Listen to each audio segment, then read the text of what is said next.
In this video, I'll show you how to add your PayPal account in Gumroad.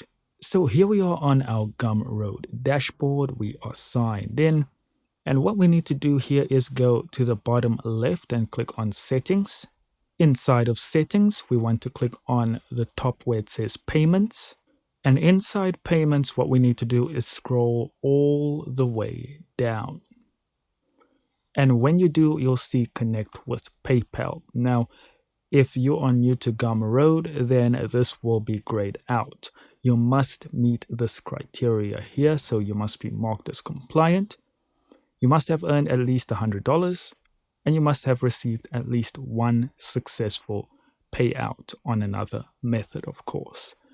And only then will this option not be grayed. And then all you need to do is connect with PayPal. They'll likely ask you for your details, and you'll just have to sign in to your PayPal account. And that's all there is to it. Thank you so much for watching. Don't forget to hit like and subscribe, and I'll see you in the next video.